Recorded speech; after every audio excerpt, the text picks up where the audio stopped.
Dharmasthala updates ചെയ്തിട്ട് കുറച്ച് ടൈമായി. കുറേ പേര് ചോദിക്കുന്നുണ്ട് അധർമ്മസ്ഥല മാറ്റി എന്തുകൊണ്ട് ധർമ്മസ്ഥല എന്നാക്കി എന്നുള്ളത്. ഇത് ആക്ച്വലി കോർട്ടിൽ നിന്ന് ഒരു ഓർഡർ ഉണ്ടായിരുന്നു. നമ്മുടെ സോഷ്യൽ മീഡിയ ആണെന്നുണ്ടെങ്കിലും 24/7 സാറ്റലൈറ്റ് ചാനലുകൾക്കാണെന്നുണ്ടെങ്കിലും ഈ ധർമ്മസ്ഥലയെക്കുറിച്ച് വീഡിയോ ചെയ്ത് കഴിഞ്ഞാൽ പണി വരും എന്നുള്ളത് ഒരു ഗ്യാഗ് ഓർഡർ ആയിരുന്നു. അതിൻ്റെയൊക്കെ അപ്ഡേറ്റ്സ് ഇപ്പോൾ വന്നിട്ടുണ്ട്. അങ്ങനത്തെ മാധ്യമ വിലക്ക് പരിപാടികളൊക്കെ ഏറെക്കുറെ മാറിയിട്ടുണ്ട്. പക്ഷേ ഇൻറ്റേർണലി കിട്ടിയ വേറൊരു റിപ്പോർട്ട് വെച്ച് നോക്കുകയാണെന്നുണ്ടെങ്കിൽ വീഡിയോ ചെയ്തവർക്കെതിരെ പല കാരണങ്ങളും കുറ്റവും ചൂണ്ടിക്കാണിച്ചിട്ടുള്ള കേസുകൾ വരാനുള്ള ഒരു സാധ്യത ഉണ്ട് എന്നുള്ളൊരു ഇൻഫർമേഷൻ ഇന്നലെ കിട്ടിയിട്ടുണ്ട്. ഓക്കെ, അപ്പോൾ അതവിടെ നിൽക്കട്ടെ. അധർമ്മസ്ഥല എന്ന് തന്നെയാണ് ശരിക്കും അതിനെ വിളിക്കേണ്ടത്. പക്ഷേ ഇപ്പോൾ നമുക്ക് ധർമ്മസ്ഥല എന്ന് പറഞ്ഞിട്ട് തന്നെ സംസാരിക്കാൻ പറ്റും. എനിക്കറിയില്ല, കുറേ വലിയ വലിയ ക്രിയേറ്റേഴ്സ് ഇൻഫ്ലുവൻസേഴ്സ് ആയിട്ടുള്ള ഇതേപോലെ റിയാക്ഷൻ വീഡിയോ ചെയ്യുന്ന മൾട്ടിപ്പിൾ ലാംഗ്വേജിലുള്ള ആളുകളൊന്നും ഇത് തൊടാത്തത് ഇനിയും എന്തുകൊണ്ട് എന്നുള്ളതിനെക്കുറിച്ച് എനിക്കൊരു ഐഡിയ ഇല്ല. മദൻ ഗൗരിക്കുമാണ് ഈ വീഡിയോ ചെയ്യുന്നില്ല, അങ്ങനെ കുറേ പേരുണ്ട്. ഓക്കെ, അവരാരും തൊടുന്നില്ല. അപ്പോൾ എന്താണ് അപ്ഡേറ്റ്സ് എന്ന് വെച്ച് കഴിഞ്ഞാൽ 6ാമത്തെ പോയിന്റ് 13 പോയിൻ്റാണ് ഈ ശുചീകരണ തൊഴിലാളി കാണിച്ചു കൊടുത്തത്. അതിൽ 6ാമത്തെ പോയിന്റിൽ നിന്ന് മാത്രമാണ് ഇന്നവിടെ നടക്കുന്നില്ല കേട്ടോ. ഇന്നൊരു SITൻ്റെ ഒരു പ്രൊസീജിയേഴ്സ് നടക്കുന്നില്ല. അപ്പോൾ നാളെ മുതൽ ഇനിയെല്ലാം സ്റ്റാർട്ട് ചെയ്യുന്നതാണ്. ഇതിനിടയിൽ ഇമ്പോർട്ടൻ്റ് ആയിട്ട് പറയാനുള്ള ഒരു മെയിൻ കാര്യം 6ാമത്തെ പോയിന്റിൽ നിന്ന് മാത്രമാണ് ഇപ്പോൾ എന്ത് കിട്ടിയിട്ടുള്ളത്, അവശിഷ്ടങ്ങൾ, മൃതദേഹാവശിഷ്ടങ്ങൾ കിട്ടിയിട്ടുള്ളത്. ഓക്കെ, അതൊരു പുരുഷൻ്റേതാണ് എന്നാണ് പറയപ്പെടുന്നത്. അപ്പോൾ അതിൻ്റെ കാര്യങ്ങളും സംഗതികളൊക്കെ ഇനി ഡീറ്റെയിൽ എക്സാമിനേഷന് ശേഷം മാത്രമേ SIT പുറത്ത് വിടൂ. And by the way SIT പുറത്ത് വിട്ടതിൽ ഈ 6ാമത്തെ പോയിന്റിൻ്റെ കാര്യം മാത്രമേ പറഞ്ഞിട്ടുള്ളൂ കേട്ടോ. അവർ ബാക്കി പോയിന്റുകളിൽ നിന്ന് എന്തൊക്കെ കിട്ടി എന്നുള്ളതിനെ കുറിച്ചുള്ള ഡീറ്റെയിലിംഗ് എവിടെയും പുറത്ത് വിട്ടിട്ടോ പറഞ്ഞിട്ടോ ഇല്ല. ഇനി ഇതിനിടയിൽ ഈ ശുചീകരണ തൊഴിലാളിയെ SITക്ക് അകത്തുള്ള ഒരു മഞ്ജുനാഥ ഗൗഡ എന്ന പേരുള്ള ഒരു ഓഫീസർ ഭീഷണിപ്പെടുത്തി. അതായത് ഈ പറഞ്ഞ കാര്യങ്ങളൊക്കെ പിൻവലിച്ച് ഈ അന്വേഷണം തന്നെ അട്ടിമറിക്കുന്ന രീതിയിൽ ഈ ശുചീകരണ തൊഴിലാളിനെ ഭീഷണിപ്പെടുത്തി അയാളുടെ ഒരു വീഡിയോ എടുത്തു. ഓക്കെ, ഇതാണ് ശുചീകരണ തൊഴിലാളിയുടെ വക്കീൽ ഇപ്പോൾ കോടതിയിൽ പറഞ്ഞിട്ടുള്ളത്. അപ്പം അങ്ങനെ അട്ടിമറിക്കുള്ള ശ്രമം അവിടെ സംഭവിച്ചിട്ടുണ്ട്. പല രീതിയിലുള്ള പരിപാടികൾ ഇതിനിടയിൽ നടക്കുന്നുണ്ട്. ആദ്യം നമുക്ക് ഈ അട്ടിമറി ശ്രമത്തിൻ്റെ ഡീറ്റെയിലിംഗിലേക്ക് ഒന്ന് പോവാം. ഇന്നലെ രാത്രി ബെൽത്തങ്ങടിയിലെ SIT ഓഫീസിൽ വെച്ച് ഇൻസ്പെക്ടർ മഞ്ജുനാഥ ഗൗഡ സാക്ഷിയെ ഭീഷണിപ്പെടുത്തിയെന്നാണ് അഭിഭാഷകർ നൽകിയ പരാതി. ചിലർ സമ്മർദ്ദത്തിലാക്കി പരാതി നൽകിയതാണെന്ന് പറഞ്ഞില്ലെങ്കിൽ ജീവിതകാലം മുഴുവൻ ജയിലിലാക്കുമെന്നായിരുന്നു ഭീഷണി. സാക്ഷിയെ കൊണ്ട് ചില കാര്യങ്ങൾ പറയിച്ച് മൊബൈലിൽ വീഡിയോ എടുത്തു. പരാതി പിൻവലിക്കുവാൻ നിർബന്ധിച്ചുവെന്നും ആരോപണം. മഞ്ജുനാഥ ഗൗഡയ്ക്കെതിരെ അഭിഭാഷകർ ആഭ്യന്തരമന്ത്രിക്ക് പരാതി നൽകി. ഇയാളെ SITയിൽ നിന്ന് നീക്കണം എന്നാണ് ആക്ഷൻ കമ്മിറ്റിയുടെ ആവശ്യം. ഈ പുള്ളീനെ മാത്രം റൂമിൽ വിളിപ്പിച്ചിട്ട് അവിടെ നിന്ന് പേടിപ്പിച്ച് ഏതോ സ്പോട്ടിൽ പോകാന്നാലും വീഡിയോക്കാർ വേണം. വീഡിയോ വക്കീലിനെ വിടുന്നില്ലായിരുന്നു. വക്കീലിനെന്ന് പറഞ്ഞാൽ അവനെ മാത്രം വിളിച്ചുകൊണ്ട് പോകുമായിരുന്നു. വക്കീലിനെ പുറത്ത് നിർത്തിയ സ്പോട്ടിൽ. ഇനിയിപ്പം വക്കീലും അതിൻ്റെ കൂടെ പോകണം. ലോകം കാണട്ടെ. എന്തായാലും ലോകം അറിഞ്ഞല്ലോ ഇവിടെ കുഴിച്ചിട്ടാന്ന്. ഇനി കുഴിച്ചിട്ട് എടുക്കുന്നതുകൊണ്ട് ലോകം അറിയണം. പരാതി അന്വേഷിക്കുമെന്ന് SITയിലെ മുതിർന്ന ഉദ്യോഗസ്ഥൻ വ്യക്തമാക്കി. ഇന്ന് മണ്ണുമാറ്റി പരിശോധന നടത്തിയ 9ാം സ്പോട്ടിൽ നിന്നും കാര്യമായി ഒന്നും ലഭിച്ചില്ല. ഓക്കെ, അപ്പോൾ ഇതാണ് അതിൻ്റെ ഡീറ്റെയിലിംഗ്. അപ്പോൾ നിങ്ങൾക്ക് മനസ്സിലായല്ലോ അപ്പോൾ ഏത് രീതിയിലാണ് ഇവർ മുന്നോട്ട് പോകുന്നത്. കാരണം ഇവർ പല രീതിയിലും ഈ ഒരു പെർട്ടിക്കുലർ കേസിൻ്റെ അന്വേഷണം മുന്നോട്ട് പോകാതിരിക്കാൻ വേണ്ടിയിട്ട് ഇതിൻ്റെ ഹയർ ബെൽറ്റ് കടന്ന് നല്ല കളിയാണ് കളിച്ചുകൊണ്ടിരിക്കുന്നത്. നിങ്ങൾ ആലോചിക്കുക, SITക്ക് അകത്തുള്ള ഒരു ഓഫീസർ തന്നെ ഈ പറഞ്ഞ കേസ് അട്ടിമറിക്കാൻ വേണ്ടി സാക്ഷിയെ ഭീഷണിപ്പെടുത്തി ഒരു വീഡിയോ എടുക്കുക എന്ന് പറഞ്ഞു കഴിഞ്ഞാൽ അതിന് ഗ്രാവിറ്റി എത്രത്തോളം ഉണ്ട്, ഇവർക്ക് എവിടത്തേക്ക് ഹോൾഡ് ഉണ്ട് എന്നുള്ളത് നിങ്ങൾ ആലോചിക്കണം. ഇനി എനിക്ക് പേഴ്സണലി മെസ്സേജ് വെച്ചൊരു വ്യക്തിയുടെ സ്ക്രീൻഷോട്ട് ഞാനിവിടെ വയ്ക്കുന്നുണ്ട്. We heard about the rumours when we were there. They say there were many college girls murdered who were from our college and near by colleges too. Our local friends literally asked us to dress down and look as ugly as possible when go out. She said if one particular person sees you and they will like you, there is no saving you from the person. Apparently he is some guy with too many connections and nobody can do anything against him. I don't actually know who he is, but there were so many rumors that dead bodies are buried everywhere in the nearby woods and jungle.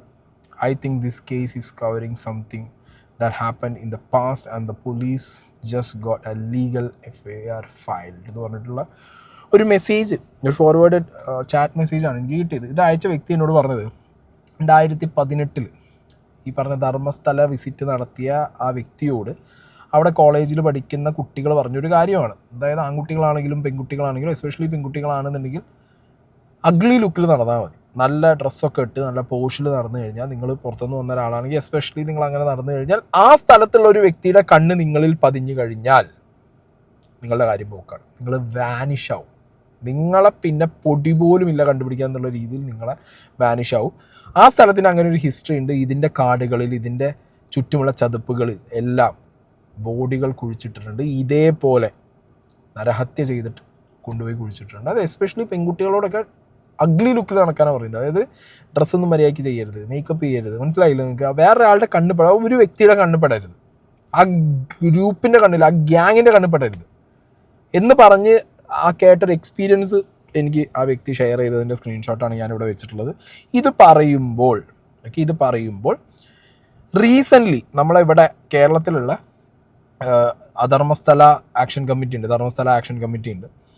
അവരുടെ അടുത്ത് കോഴിക്കോട് നിന്നുള്ളൊരു പയ്യൻ ഈ കഴിഞ്ഞ 2024 ധർമ്മസ്ഥലയിൽ നിന്ന് അവൻ ജോലി കഴിഞ്ഞ് തിരിച്ച് ബാംഗ്ലൂരിലേക്ക് പോകുന്ന സമയത്ത് ബസ്സിൽ നിന്നുണ്ടായ ഒരു എക്സ്പീരിയൻസിനെ കുറിച്ച് പറയുന്നുണ്ട്. ഇത് രണ്ടും നിങ്ങളൊന്ന് കണക്ട് ആവുമോ നോക്ക്. 2024 എന്താണ്? നവംബർ 5 കൃത്യമായ ഡേറ്റ് ഓർമ്മ ഉണ്ടല്ലേ? നവംബർ 5. ഞാൻ തിരിച്ച് നാട്ടിലോട്ട് വരെയായിരുന്നു. അപ്പൊ ധർമ്മസ്ഥലയിലാണ് ബസ് കയറുന്നത്. അങ്ങനെ ബംഗളൂരു ബസ്സിലാണ് കയറി. ബംഗളൂരു പോയിട്ട് എനിക്കൊരു ആവശ്യം ഉണ്ടായിരുന്നു. ശരി. അങ്ങനെ ബംഗളൂരിലോട്ട് ബസ് കയറാൻ വേണ്ടി ഞാൻ ധർമ്മസ്ഥലം എത്തി. അവിടെ വെച്ചൊരു മലയാളി കുട്ടിയെ കണ്ട്. അപ്പൊ നമ്മൾ സംസാരിച്ചു. അപ്പോഴേ അവിടെ നിന്ന് ആൾക്കാരൊക്കെ വാച്ച് ചെയ്യുന്നുണ്ടായിരുന്നു. ആ ബസ്സിൽ കയറി നമ്മൾ രണ്ടും കൂടെ പോവുകയാണ്. അപ്പൊ ബസ് എടുത്ത് കുറച്ച് കഴിഞ്ഞപ്പോഴത്തേക്കും കുറച്ച് ആൾക്കാർ വന്ന് ബസ് തടഞ്ഞ് ഇവർ ബസ്സിലോട്ട് കയറി വന്ന് ഫുള്ള് നോക്കി. കറക്റ്റ് എന്നെയും അവളെ തന്നെ നോട്ട് ചെയ്തു. എന്റെ കണ്ടക്ടറിന്റെ അടുത്തൊക്കെ സംസാരിച്ചപ്പോൾ എന്തിനാണ് എൻ്റെ അടുത്ത് പേരൊക്കെ ചോദിച്ച് ഫോൺ എടുത്ത് നമ്പറൊക്കെ അങ്ങോട്ടും ഇങ്ങോട്ടും അടിച്ചു നോക്കി. അപ്പൊ നമ്മൾ മുൻ പരിചയമില്ല, അപ്പൊ കാണുന്നേ ഉള്ളൂ. 5 മിനിറ്റ് ആയിട്ടുള്ളൂ നമ്മൾ പരിചയപ്പെട്ടിട്ട്. എന്നിട്ട് ഫോൺ എല്ലാം എൻ്റെ മേടിച്ചിട്ട് എന്നെ അവിടെ ഇറക്കിയിട്ട് അടുത്ത ബസ്സിൽ പോയാൽ മതി എന്ന് പറഞ്ഞു. എന്നിട്ട് ആ ബസ് പോയി. എനിക്ക് അവിടെ നിൽക്കുമ്പോഴത്തേക്ക് നിങ്ങളുടെ ഫോൺ വാങ്ങിച്ചു. അവിടെ ആരാണ് വാങ്ങിക്കുന്നത്? ആ വാങ്ങിച്ച ആളുകളൊക്കെ നിങ്ങൾക്ക് ഇപ്പൊ കണ്ടാൽ മനസ്സിലാവും. അതായത് അവിടെ നിന്ന് നിങ്ങൾ ബസ്സിൽ കയറുന്നു. ഈ കുട്ടിയുമായി വേണം ബസ്സിൽ കയറുന്നത്. കുട്ടി ആ ബസ്സിലുണ്ടായിരുന്നു. ആ ബസ്സിലുണ്ടായിരുന്നു. അപ്പൊ നിങ്ങൾ പരിചയപ്പെട്ടതിന് ശേഷമാണ് ബസ്സിൽ കയറുന്നത്. ആ കുട്ടി എവിടെ പോകുന്ന? ബംഗളൂരു. നിങ്ങളും ബംഗളൂരു പോകുന്നതാണ്. അപ്പൊ അതുപോലെ തന്നെ നിങ്ങൾ രണ്ടുപേരും കൂടെ സംസാരിക്കുന്നു, ബസ്സിൽ കയറുന്നു. ബസ് കയറിയതിനു ശേഷം നിങ്ങളെ പറ്റിയ നോട്ട് ചെയ്തു, നിങ്ങളുടെ ഫോൺ വാങ്ങി വെക്കുന്നു അല്ലേ? നമ്മൾ രണ്ടുപേര് അവിടെ നോക്കി നിൽക്കുന്നുണ്ടായിരുന്നു ആൾക്കാർ. അപ്പൊ എനിക്ക് അറിയത്തില്ലായിരുന്നു.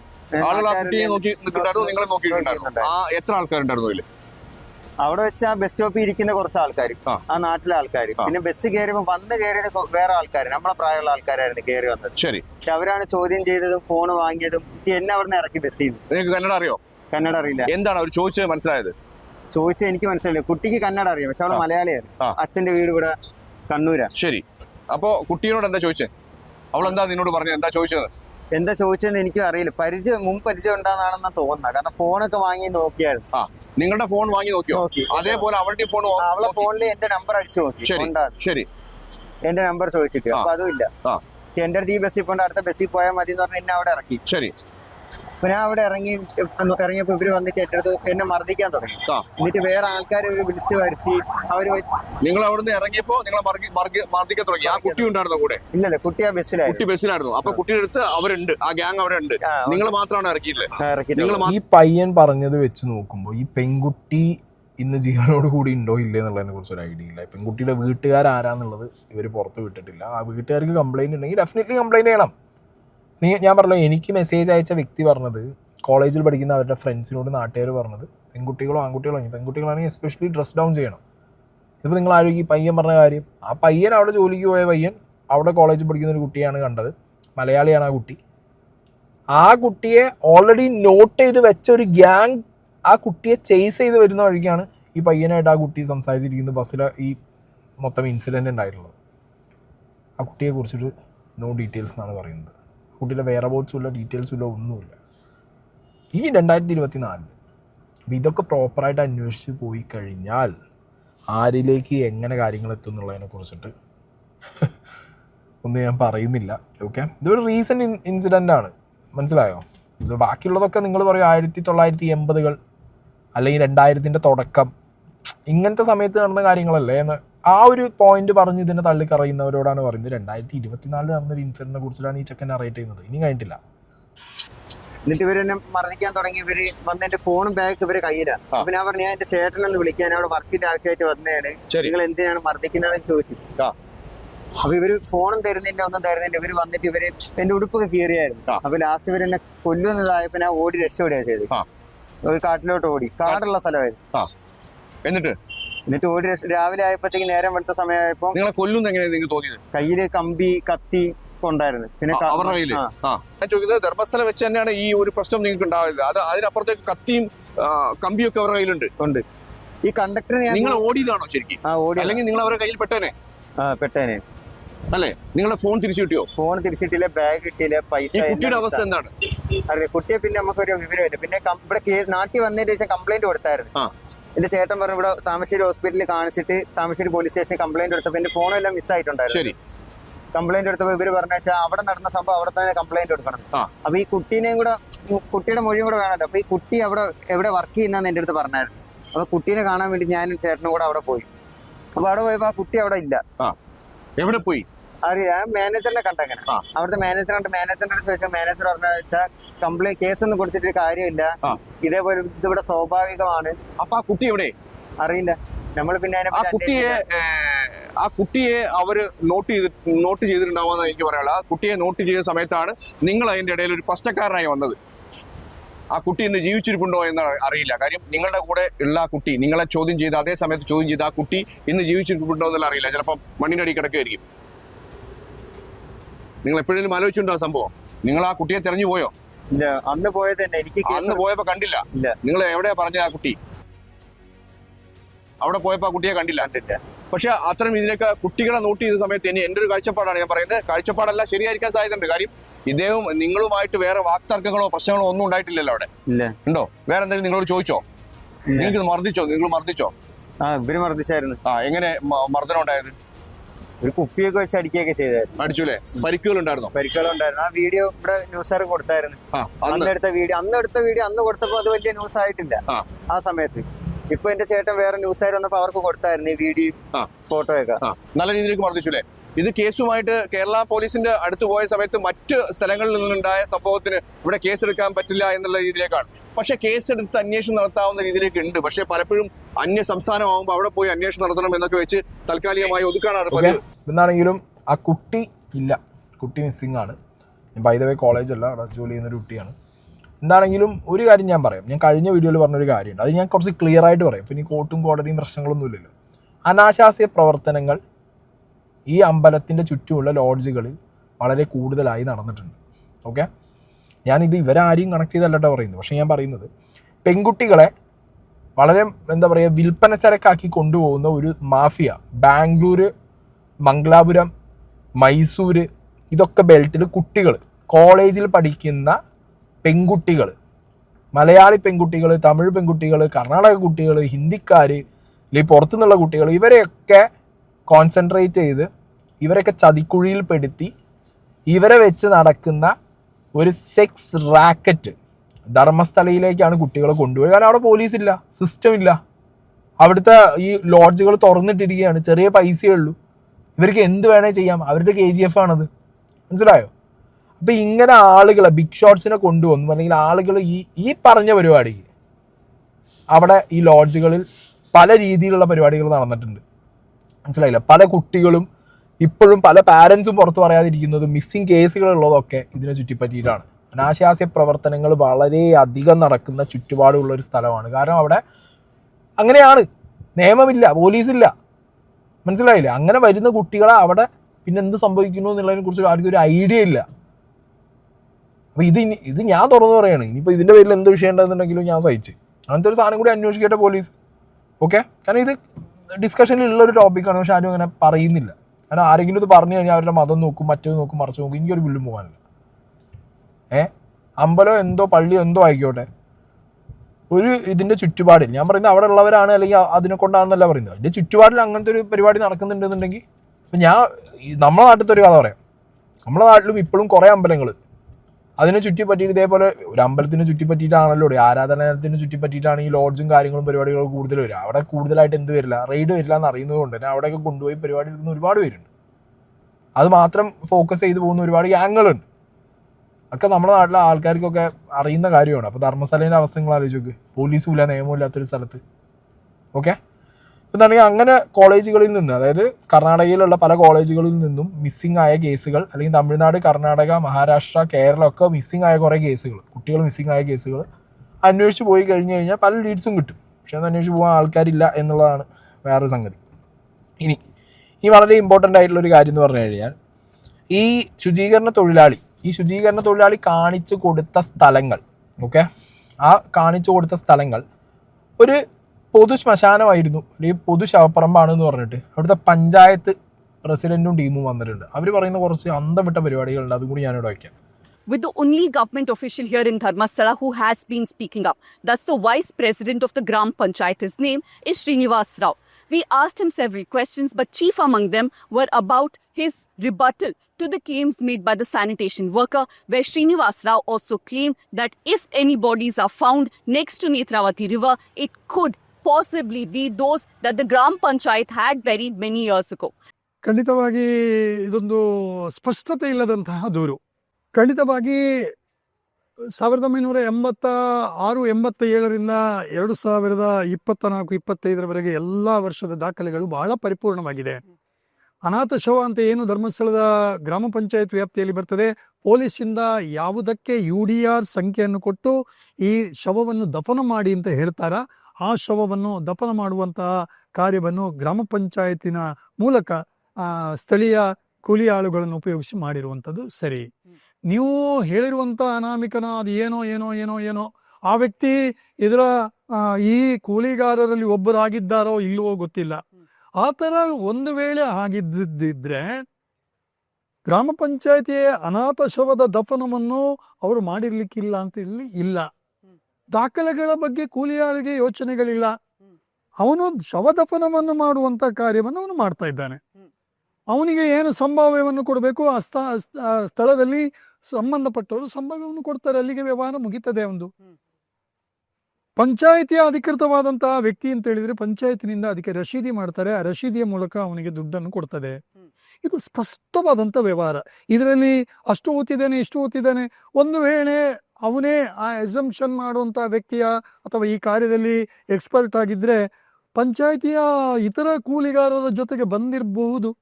ನಾನು ಅದನ್ನು ಏನು ಇದು ಮಾಡ್ಲಿಕ್ಕೆ ಆಗೋದಿಲ್ಲ. ಯಾಕಂದರೆ ನಮ್ಮಲ್ಲಿ ಒಬ್ಬನಿಗೆ ಮಾತ್ರ ರಶೀದಿ ಆಗೋದು. ಯಾರು ಒಬ್ಬ ನೇತಾರ ಬಂದು ನಾನೊಂದು 4 ಕೂಲಿ ಆಳುಗಳನ್ನು ಕರ್ಕೊಂಡು ಬರ್ತೇನೆ, ಅವನು ಮಾಡಿದಾಗ ಅವನಿಗೆ ಆಗ್ತದೆ, ಅವನ ಹತ್ರ ದುಡ್ಡು ತಗೊಂಡು ಅವನು ಮಾಡಿರ್ಲಿಕ್ಕಿಲ್ಲ. ನೀವ್ ಹೇಳ್ತಿರೋದು ನೀವೇ ಯಾರ ಅನಾಥ ಶವಗಳನ್ನ ಹೇಳಿ ಎಲ್ಲಿ ನೀವು ಹೂತಿಸ್ತೀರಾ ಅವರಲ್ಲಿ ಒಬ್ಬ ಇವನು ಇರಬಹುದು ಅಂತ. ಇರ್ಬೋದು. ನಾನು ಅನಾಮಿಕ ವ್ಯಕ್ತಿಯ ಬಗ್ಗೆ ഇവിടെ ഈ വൈസ് പ്രസിഡന്റ് പറഞ്ഞ ചെങ്ങായി പറയുന്ന കാര്യങ്ങൾ എന്തൊക്കെയാണ്? UDR നമ്പർ ഉണ്ടാവും പോലീസിന്. ഒരു അനാഥ ശവം കിട്ടുന്നു, ആ ശവം അനാഥ ശവമാണ്, അല്ലെങ്കിൽ ആ വ്യക്തി അവിടെ വന്ന് അനാഥനായിട്ട് പോയതാണ്, അയാൾക്ക് ചോദിക്കാനും പറയാനും ആരുമില്ല, അയാൾ എന്ത് വന്നു, എങ്ങനെ വന്നു, എവിടുന്ന് വന്നു എന്നുള്ളതിനെ കുറിച്ച് ഒരു ഐഡിയ ഇല്ല. പക്ഷേ അയാളുടെ ഐഡന്റിറ്റി ഉണ്ടെന്നുണ്ടെങ്കിൽ ഈ ഐഡന്റിറ്റി അവർക്ക് കിട്ടിയാലൊക്കെ ഇതൊരു അനാഥ ശവമായിട്ട് പ്രഖ്യാപിച്ച് UDR നമ്പർ വെച്ച് പഞ്ചായത്താണ് കൊണ്ടുപോയിട്ട് എന്ത് ചെയ്യുന്നത്, ഗ്രാമപഞ്ചായത്താണ് കൊണ്ടുപോയിട്ട് ഇവരെ പല സ്ഥലങ്ങളിലും കുഴിച്ചിടുന്നത്. ആ കുഴിച്ചിടാനുള്ള സ്ഥലം കാണിച്ചു കൊടുക്കുന്നത് പോലീസുകാരാണ്. പോലീസുകാർ ഒരു സ്ഥലം കാണിച്ചു കൊടുക്കുമ്പോൾ ഗ്രാമപഞ്ചായത്തിൻ്റെ അണ്ടറിലുള്ള ഇത് കോൺട്രാക്ട് എടുത്ത് നടത്തുന്ന വ്യക്തികൾ എന്ത് ചെയ്യും, അവർ തൊഴിലാളികളെ വിളിച്ചു വരുത്തും. അങ്ങനെ വന്നൊരു തൊഴിലാളിയാണോ ഈ ശുചീകരണ തൊഴിലാളി എന്നുള്ള സംശയമാണ് ഞങ്ങൾക്കുള്ളത്. കാരണം അയാളുടെ ഐഡന്റിറ്റി പുറത്തില്ല, അയാളുടെ പേരറിയില്ല, അയാളുടെ മുഖം മറിച്ചിട്ടാണ് കൊണ്ടുപോകുന്നത്. സോ അയാളുടെ മുഖം ഒരു വട്ടം കണ്ടു കഴിഞ്ഞാൽ, അയാളുടെ ഐഡന്റിറ്റി കിട്ടിക്കഴിഞ്ഞാൽ അയാൾ ഗ്രാമപഞ്ചായത്തിന് കീഴിൽ ഇതേപോലെ ഏതെങ്കിലും ഒരു ശവം കുഴിച്ചിടുന്ന തൊഴിലാളിയായിട്ട് വർക്ക് ചെയ്തിരുന്നോ, അല്ലെങ്കിൽ ഏതെങ്കിലും ഒരു വ്യക്തിയുടെ അണ്ടറിൽ വർക്ക് ചെയ്തിരുന്നോ എന്നുള്ളത് ഞങ്ങൾക്ക് അറിഞ്ഞാൽ മാത്രമേ അതിനെക്കുറിച്ച് ഡീറ്റെയിൽ പറയാൻ പറ്റൂ എന്ന് പറഞ്ഞിട്ട് ഈ കംപ്ലീറ്റ് കേസ് മിസ്ലീഡ് ചെയ്യാണ് ഈ ചങ്ങാതി. മനസ്സിലായില്ലേ? ഇവർ പറയുന്നത് നിങ്ങൾ എന്ത് ലോജിക്ക്? UDR നമ്പറിൽ അങ്ങനെയാണെങ്കിൽ ഞാൻ ഒരു കാര്യം ചോദിക്കട്ടെ, എന്തുകൊണ്ട് ധർമ്മസ്ഥലയിൽ മാത്രം വർഷാവർഷം 100 കണക്കിന് ആളുകൾ മരിക്കുന്നു? അത് മറ്റേ പുണ്യഭൂമി ഒന്നുമില്ലല്ലോ, അവിടെ പോയിട്ട് ആളുകൾ അവിടെ ആത്മഹത്യ ചെയ്യാൻ വേണ്ടിയിട്ട് സ്വയം. അത് മരിച്ചിട്ടുള്ളത് ഒക്കെ കുട്ടികളാണ്, ചെറിയ പ്രായമുള്ളവരാണ്, മുതിർന്നവരല്ല, ചെറിയ പ്രായമുള്ള അതും പെൺകുട്ടികൾ. ഇത് ധർമ്മസ്ഥലം എന്ന് കേൾക്കുമ്പോഴത്തേക്കാണ് ഓടിപ്പോയിട്ട് ആത്മഹത്യ ചെയ്യാനുള്ള ഒരു സ്ഥലം. അത് അല്ലെങ്കിൽ ഒരു കാര്യം ചെയ്യണം, ഇനി മുതൽ ഈ പഞ്ചായത്തിൻ്റെ ആൾക്കാരെ വിളിച്ചിട്ട് എന്തായാലും ഈ ശുചീകരണ തൊഴിലാളിയോട് ഇനി സ്ഥലം കാണിച്ചു തരണ്ടെന്ന് പറയും. കാരണം ഇവരെ UDR ഡീറ്റെയിൽസും ഇത് കുഴിച്ചിട്ട സ്ഥലത്തിൻ്റെ ഡീറ്റെയിൽസും ഉണ്ടാവുമല്ലോ. ശുചീകരണ തൊഴിലാളി കാണിച്ചു തന്ന 13 സ്ഥലത്തിൽ കാര്യങ്ങൾ നിർത്തുക, ബാക്കി സ്ഥലങ്ങൾ ഇയാളോട് കാണിച്ചു തരാൻ പറയാം. ഡാറ്റ റെക്കോർഡ് ഉണ്ടാവില്ല അവരിൽ, എവിടെയൊക്കെ കുഴിച്ചിട്ടു, ആരൊക്കെ കുഴിച്ചിട്ടു, എങ്ങനെയൊക്കെ കുഴിച്ചിട്ടു, അല്ലെങ്കിൽ കുഴിച്ചിട്ട ആളുകളുടെ ഐഡന്റിറ്റി റെക്കോർഡ്സ് അടക്കം കൊടുക്കുക. ഇത് ഞാൻ ഉറപ്പ് പറഞ്ഞുതരാം, 6-ാം നമ്പറിൽ നിന്ന് കിട്ടിയ പുരുഷൻ ആ അസ്ഥികൂടം, ആ അസ്ഥികൾ ഇവർ UDR നമ്പർ വെച്ചിട്ട് ഇത് ഫേക്ക് ചെയ്ത് മാച്ച് ചെയ്യാനും ഇവർ ചെയ്യും. ഉറപ്പിച്ചോ നിങ്ങൾ? ഗ്രാമപഞ്ചായത്ത് അവിടെ ഇതേപോലെ അനാഥമായി കുഴിച്ചിട്ടൊരു ശവമാണ് ഇതെന്ന് പറഞ്ഞിട്ട് അയാളുടെ എന്തെങ്കിലും ഒരു ഐഡന്റിറ്റിയും വെച്ചിട്ട് അയാൾ എന്ത് ചെയ്യും? ഇത് ആ രീതിയിൽ കേസ് കൊണ്ടുപോകും. അങ്ങനെ കൊണ്ടുപോയി ഇനി കിട്ടുന്ന സ്ഥലങ്ങളിൽ നിന്ന് കിട്ടുന്ന അസ്ഥികളും അതേപോലെ ഇവർ ഈ ഒരു UDR നമ്പർ ക്രിയേറ്റ് ചെയ്യും, അതിനകത്ത് ഈ സാധനങ്ങൾ വെക്കും, ഇന്ന വർഷം ഇന്ന ആൾ ഇന്ന അത് കുഴിച്ചിട്ടു, അങ്ങനെ ഇവർ എത്തിക്കൂ. അങ്ങനെ എത്തിക്കാനുള്ള പ്ലാനിങ്ങിൻ്റെ ഭാഗമായിട്ടാണ് ഇവർ ಆದ್യമೇ ഈ സംഗതി പറഞ്ഞു തുടങ്ങിയിട്ടുള്ളത്. ಬಾಕಿ കുറച്ചും കൂടി ഇയാൾ പറയുന്നത് ನೋക്കാം. ಒಂದು ಅನಾಥ ಶವವನ್ನು ಅಥವಾ ಅದು ಯಾವ ಸ್ಥಿತಿಯಲ್ಲಿರ್ತದೆ ಅದನ್ನು ನೋಡಿದ ಒಬ್ಬ ದೂರುದಾರ ಪೊಲೀಸ್ ಸ್ಟೇಷನ್ಗೆ ಹೋಗಿ ಕಂಪ್ಲೇಂಟ್ ಮಾಡ್ತಾನೆ. ಇಂಥ ಸಾರ್ವಜನಿಕ ಸ್ಥಳದಲ್ಲಿ ಒಂದು ಇಂಥ ಅನಾಥ ಶವವನ್ನು ನಾನು ನೋಡಿದ್ದೇನೆ, ಇದಕ್ಕೆ ಯಾರು ವಾರಿಸಿದಾರರು ಕಾಣ್ತಾ ಇಲ್ಲ, ಈ ಬಗ್ಗೆ ಸೂಕ್ತ ಗಮನ ಹರಿಸಬೇಕು ಅಂತೇಳಿ ಅವನು ಪೊಲೀಸ್ ಇಲಾಖೆಗೆ ಮನವಿ ಮಾಡ್ಕೊಳ್ತಾನೆ. ಪೊಲೀಸ್ ಇಲಾಖೆಯಿಂದ ಅವನ ದೂರಿನ ಅನ್ವಯ ಅವನನ್ನು ಜೊತೆಗೆ ಕರ್ಕೊಂಡು ಬರ್ತಾರೆ. ಬಂದು ನೋಡ್ತಾರೆ, ನೋಡಿ ಅಲ್ಲಿಯ ಪೊಸಿಷನನ್ನು ಇದು ಮಾಡ್ತಾರೆ, ಮೆಜರ್ ಎಲ್ಲ ಮಾಡ್ತಾರೆ. ಯಾವ ಉದಾಹರಣೆ ಹ್ಯಾಂಗ್ ಆದರೆ ನೆಲದಿಂದ ಎಷ್ಟು ಹೈಟ್ ಇದೆ ಅಥವಾ ಏನೇನು ಮರ ಇದೆಲ್ಲವನ್ನು ಪಂಚನಾಮೆ ಮಾಡ್ತಾರೆ. ಪಂಚನಾಮೆ ಮಾಡಿಬಿಟ್ಟು ಆ ಬಾಡಿಯ ಏನಾದರೂ ಅಡ್ರೆಸ್ ಇದೆಯಾ ಅಂತ ನೋಡ್ತಾರೆ. ಏನೂ ಸಿಗದಿದ್ದಾಗ ಅದಕ್ಕೆ ಸಂಬಂಧಪಟ್ಟಂಥ ಏನು ಪೋಸ್ಟ್ಮಾರ್ಟಮ್ ಅಥವಾ ಇದಕ್ಕೆ ಬೇಕು ತಾಲೂಕು ಆಸ್ಪತ್ರೆಗೆ ಕರ್ಕೊಂಡು ಹೋಗ್ತಾರೆ. ಅಲ್ಲಿ ಫಿಂಗರ್ ಪ್ರಿಂಟ್ ಮಾಡ್ತಾರೆ, ಆಮೇಲೆ ಪೋಸ್ಟ್ಮಾರ್ಟಮ್ ಮಾಡ್ತಾರೆ, DNA ಟೆಸ್ಟಿಂಗ್ ಮಾಡ್ತಾರೆ. ಇದೆಲ್ಲವನ್ನು ದಾಖಲೀಕರಣವನ್ನು ಪೊಲೀಸ್ನವರು ಆರೋಗ್ಯ ಇಲಾಖೆ ಮೂಲಕ ಮಾಡ್ತಾರೆ. ಮಾಡಿ 1 ವಾರದ ಒಳಗೆ ಕಾಯ್ತಾರೆ. ಅದರ ಮಧ್ಯದಲ್ಲಿ ಪತ್ರಿಕಾ ಪ್ರಕಟಣೆಯನ್ನು ಕೊಡ್ತಾರೆ. ಪತ್ರಿಕಾ ಪ್ರಕಟಣೆಯನ್ನು ಕೊಟ್ಟು ಯಾರೂ ಬರದಿದ್ದಾಗ 1 ವಾರ ಆದ ಮೇಲೆ ಪಂಚಾಯತಿಗೆ ಮನವಿ ಮಾಡ್ಕೊಳ್ತಾರೆ. ಅಂತೇಳಿದ್ರೆ ನಮ್ಮ ಪಂಚಾಯತಿ ಗ್ರಾಮ ಪಂಚಾಯತ್ ವ್ಯಾಪ್ತಿಯಲ್ಲಿ ಆ ಅನಾಥ ಶವ ಸಿಕ್ಕಿದ್ರೆ ರಿಕ್ವೆಸ್ಟ್ ಮಾಡ್ತಾರೆ, ಹೀಗೆ ನಿಮ್ಮ ಧರ್ಮಸ್ಥಳ ಗ್ರಾಮ ಪಂಚಾಯತಿನ ಕ್ಷೇತ್ರದಲ್ಲಿ ಇಂಥವನ ದೂರಿನ ಅನ್ವಯ ನೋಡಿ, ಅಲ್ಲಿ ಕೋಟ್ ಮಾಡಿ, ಇಂಥವನ ದೂರಿನ ಅನ್ವಯ, ಆ ದೂರು ಕೊಟ್ಟವನ ಹೆಸರನ್ನು ಅಲ್ಲಿ ಕೋಟ್ ಮಾಡ್ತಾರೆ. ಮಾಡಿದಾಗ ಈ ತರ ಇದೆ, ಇದನ್ನು ಶವದಫನ ಮಾಡುವರೆ ಕ್ರಮ ಕೈಗೊಳ್ಳುವರೆ ಸಹಕರಿಸಬೇಕಾಗಿ ಕೋರಿಕೆ. ಠಾಣಾಧಿಕಾರಿ ಸೀಲು ಸೈನ್ ಇರುವಂತದ್ದು ಲೆಟರ್ ನಮಗೆ ಬರ್ತದೆ. ಆ ಪತ್ರ ಬಂದ್ರೆ ಮಾತ್ರ ನೀವು ಪತ್ರ ದಫನ ಬಂದ್ರೆ ಮಾತ್ರ ಮಾಡಿಸ್ತೀರಾ? UDR സംഖ്യ ಅವರು ಕೊಟ್ಟ ಮೇಲೆ ಮಾತ್ರ ನಾವು ಮಾಡುವಂತದ್ದು. ಸರಿ. ഇതിൽ ഇവർ പറയുന്നത് എങ്ങനെയാണ് ഒരു അനാഥ ശവം ഇവർ ഇത് കുഴിച്ചിടുന്നത് എന്നുള്ളതാണ്. അതായത് ഒരു അനാഥമായ ഒരു ഡെഡ് ബോഡി എവിടെ നിന്നെങ്കിലും കണ്ടു കിട്ടിയാൽ, അത് ആരെങ്കിലും കംപ്ലൈൻറ്റ് ചെയ്താൽ അതിൻ്റെ ഡീറ്റെയിൽസ് ഫുൾ എടുത്ത് അതിൻ്റെ ബാക്കി അഡ്രസ്സോ കാര്യങ്ങളോ കിട്ടുകയാണെങ്കിൽ അതെടുത്ത് അതൊരു കംപ്ലൈൻ്റ് ആക്കി രജിസ്റ്റർ ചെയ്ത് അതിൻ്റെ പോസ്റ്റ്മോർട്ടം നടത്തി, മെയിൻ കാര്യം പോസ്റ്റ്മോർട്ടം നടത്തി അതിൻ്റെ ഇൻവെസ്റ്റിഗേഷൻ നടത്തി അത് പിന്നെ ഡിക്ലയർ ചെയ്ത് അതിനൊക്കെ ശേഷമാണ് ഇവർ ഇത് അനാഥ ശവം എന്ന് പറഞ്ഞിട്ട് കൊണ്ടുപോയി കുഴിച്ചിടുന്നതെന്നാണ് ഇവർ പറയുന്നത്. അങ്ങനെയാണെന്നുണ്ടെങ്കിൽ പോലീസ് റെക്കോർഡ്സിനകത്തുള്ള ഈ പറഞ്ഞ അനാഥ ശവങ്ങളുടെ എത്ര നമ്പർ ഉണ്ട്, അതിൻ്റെ പോസ്റ്റ്മോർട്ടം റിപ്പോർട്ട് എത്ര എണ്ണത്തിനുണ്ട് എന്നുള്ള കാര്യങ്ങളൊക്കെ പുറത്ത് വരണ്ടേ. ഒരു അനന്യഭട്ട അവിടെ കാണാതായിട്ടുണ്ട്, അവരുടെ അമ്മ ഇപ്പോഴും അവിടെ തെരഞ്ഞു പിടിച്ച് നടക്കുന്നുണ്ട്. കാണാതായ ശവങ്ങളോ അല്ലെങ്കിൽ വീണ ശവങ്ങളിലോ ഈ അനന്യഭട്ടിൻ്റെ എന്തെങ്കിലും ഒരു ക്ലൂ ഉണ്ടോ നോക്കണ്ടേ. ഇതൊന്നും അല്ലടേ, ഇത് പ്രോപ്പർ മാനിപ്പുലേഷനാണ് ഇപ്പോൾ നടന്നുകൊണ്ടിരിക്കുന്നത്. സിമ്പിളായിട്ട് പറഞ്ഞാൽ വിക്ടിം എന്ന് പറഞ്ഞു വന്ന ഈ ശുചീകരണ തൊഴിലാളി ഉണ്ടല്ലോ, ഈ ശുചീകരണ തൊഴിലാളിയുടെ ക്രെഡിബിലിറ്റി ഇല്ലാതാക്കാൻ വേണ്ടിയിട്ട് ഇവന്മാർ കളിക്കുന്ന കളി, അതിനൊരു നിയമപരമായിട്ടുള്ള സംഗതി ഇവർ കണ്ടുപിടിച്ചു. നിങ്ങളൊന്ന് ആലോചിച്ച് നോക്ക്, എത്ര 10, 40, 50 കൊല്ലമായിട്ട് അവിടെ ഈ പറഞ്ഞ പരിപാടികൾ ഇവർ ചെയ്തുകൊണ്ടിരിക്കുന്നുണ്ട്. 1985, 86 മുതലുള്ള ഡാറ്റ വരെയുണ്ടെന്നാണ് ഇവർ പറയുന്നത്. അന്ന് മുതലുള്ള ഡാറ്റ ഇവർ എങ്ങനെ എഴുതി കീപ്പ് ചെയ്ത ഫയലിൽ. പിന്നെ 2000 ഒക്കെ ആയപ്പോഴത്തേക്ക് ഇവർ UTR നമ്പർ എടുത്തിട്ട് പരിപാടി തുടങ്ങിയെന്ന് പറഞ്ഞു. ഇവർക്ക് എല്ലാം ഉണ്ട് ഇവരുടെ കയ്യിൽ, മനസ്സിലായോ? എല്ലാ പരിപാടിയും ഇവരുടെ കയ്യിലുണ്ട് എന്നാണ് ഇവർ പറഞ്ഞുകൊണ്ടിരിക്കുന്നത്. ബാക്കിയോട് കേൾക്കാം.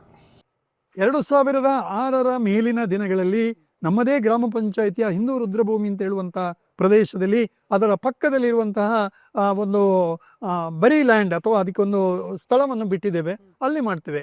ಮೊದಲಿನ ದಿನಗಳಲ್ಲಿ ಅದು ರೆವೆನ್ಯೂ ಇರ್ಬೋದು ಅಥವಾ ಈ ರೀತಿಯ ಭೂಮಿಗಳಲ್ಲಿ ಸ್ಥಳೀಯವಾದಂಥ ಪೊಲೀಸ್ ಇಲಾಖೆಯ ನಿರ್ಧಾರಕ್ಕೆ ಸಹಕರಿಸಿದ್ದೇವೆ.